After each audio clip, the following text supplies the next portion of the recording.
Hey everyone, Duke here, and today we're going over everything you need to know for each of the 3 encounters in the new dungeon, Ghosts of the Deep. The first encounter is the Hive Ritual. For this encounter, there's going to be 6 statues near the exit of this area. Near this area, an ogre is going to spawn, and when defeated, will leave a green trail on the ground that you're going to want to follow. I personally had a bit of difficulty seeing this trail sometimes, but switching to the Tritanopia colorblind setting turned these red and made it much easier to see for me. By following this path, you'll eventually run into a symbol in the air, and when you get closer to it, adds will spawn underneath. Defeating all of these adds will spawn another trail to follow. Repeat this process until you get to the final symbol, which will have a lucent hive to defeat. Make sure to remember the symbol that you've been following here repeatedly, as you will need it in just a moment. Killing this lucent hive and then finishing its ghost will give you the Vestige of Light buff. Bring this buff back to the statues and kill the Veil Weaver wizard to reveal the Deep Sight activation. Proceed to activate this Deep Sight in order to see the symbols on the statues, and then dunk in the corresponding statue that has the same symbol that you were just chasing. Do note that only the person that killed the Lucent Hive and has the Vestige of Light buff will be able to dunk here. From here, a new ogre will spawn, and you'll repeat this same process until all of the statues have been manifested. The second encounter is Ecthar, the Shield of Savathun. To start, a bunch of adds will flood into the room, and there will be 3 Blister Knights that spawn towards the far side of the room. By defeating all 3 of these, you will then spawn a Keeper of the Deep Ogre in the far center of the room. Once this ogre has been defeated, a Deep Sight activation will spawn, and activating this Deep Sight will reveal 3 symbols on the walls, either to the left or right side directly next to you. These are the 3 symbols that you're going to need to be interacting with in the water section underneath. Send one person down to find and interact with these symbols, keeping in mind that your pressure resistance meter will be constantly depleting. Use the bubbles that are down here to keep from dying, and do note that the boss will also be down here chasing you around. Getting hit by the boss will both boop you away and remove a large chunk of your pressure bar, so keep this in mind. Also note that you can use the fan that allows you to get up to the top floor to kind of reset your resistance if you need to as well, so also keep that in mind. I created a very beautiful picture showing where all the symbols are in this below area to try to help give an idea where each symbol is. It's definitely not exacting or like perfectly sized or anything like that, but hopefully can at least give you an idea where each of these symbols are as you learn the locations. As each symbol is interacted with, a Lucent Hive wizard will spawn in the above area. You can do these symbols either all at once or one at a time, it doesn't matter and is completely your choice. After each wizard has been defeated and then you get the finisher on the ghost, you will again get the Vestige of Light buff just like the first encounter.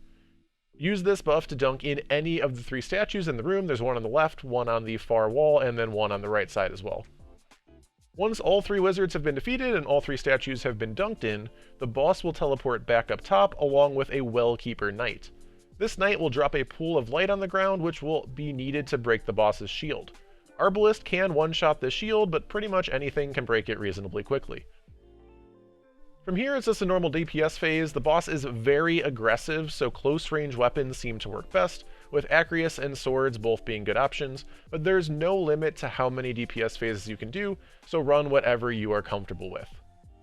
After DPS, you will need to repeat the process once again for however many rounds are needed to defeat Ecthar. Our final encounter and final boss in this dungeon is Simmumah ur-Nokru. This final boss is a bit of a doozy, so make sure to bring a loadout that can both add clear as well as do some solid DPS. We made use of the new Warlock exotic Cenotaph mask to make heavy and go along with Divinity, but Aeons can do this as well, or just running heavy ammo finders and heavy ammo scouts can help as well. I'd also highly recommend a few arc resists for this encounter, as the boss shoots a bunch of arc, as well as spawns moss that will do a ton of damage to you either way, but having these resistances can help you a bit more and have a bit more of a chance to survive in a pinch. To start the encounter, you're going to need to finisher the ghost next to Simmumah. The 2 main starting mechanics here are the Deep Sight activation and the special glowing knight enemy named Vorlog.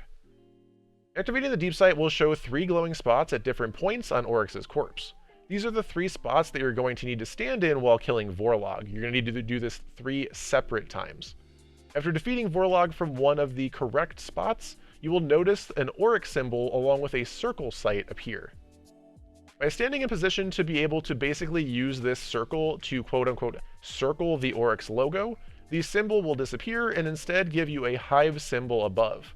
You're then going to need to defeat Vorlog while standing in the other two spots as shown by the deep sight, and repeat this same process each time to get the other two needed hive symbols. Do know that Vorlog does not need to be in this circle when you defeat him, you just need to make sure that you are in the circle when you defeat Vorlog. Do note that you can reactivate the deep sight as many times as you need if you forget the spots, but it did seem to spawn in extra enemies when the deep sight ran out, so keep this in mind. After all three symbols have been revealed, you will want to go into the water on one side of the room. There are 2 water entrances on the left side, 2 entrances in the middle, and 2 on the right side of the room, and each set of these will lead you to a different Lucent Hive enemy with a different symbol above them. You can either do all of these at once with a group of 3, or one at a time if either low manning or just don't feel comfortable going alone. The other positive is you can use Vorlog and also these Lucent Hive enemies to mark with either Cenotaph Mask or finisher them with Aeons to get more heavy if you're needing it either in this or potentially in Master, and I'm sure there'll be champions and stuff too, but you can get some more heavy when sticking with a team and making sure that you're all picking up the heavy that will be made.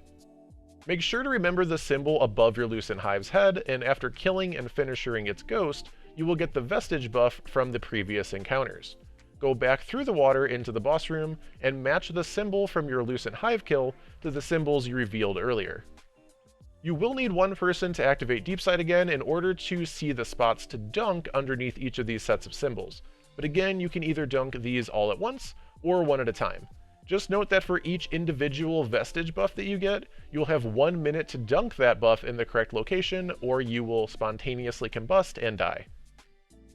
Once all 3 Vestige buffs have been dunked in their correct locations, you will get the green pools at each spot from the first boss encounter to allow you to break the boss's shield. You can use any of these 3 pools, but I'd recommend grouping up ASAP, especially if using a well or bubble for DPS increases and survivability. Once the boss's shield has been broken, you're no longer going to need to stay in this pool to do damage. Note that once again, Arbalest can one-shot this shield and isn't a bad option to use just in general, but unlike the first boss, you're going to want to make sure to have some ranged DPS options here, as the wizard can teleport during DPS and tends to stay a bit further away. After the damage phase is over, you will once again start from the top and repeat this process until the final boss has been defeated. 2 super quick general tips for this encounter as well are, first, if you ever see any of the moths coming from the boss, you want to shoot these. They hurt really, really bad. The boss shoots out a bunch of them at a time, so if you just ignore them, you will die, 100%. The second tip is Vorlog seems to always spawn underneath wherever the boss moves, so once you kill Vorlog from a certain spot, the boss moves there, then you can go to the next spot, look for Vorlog to spawn where the boss just moved to. That can kind of help you in terms of knowing where the spawn is and just kind of keeping the aggro and keeping eyes on Vorlog. I hope this guide to the Ghost of the Deep dungeon was helpful. I'll be doing helps and teaching this dungeon a bunch this season, along with doing master helps a bit later in the season on my stream, so come on by if that's something that sounds interesting to you. And as always, thank you so much for watching, and have a wonderful day.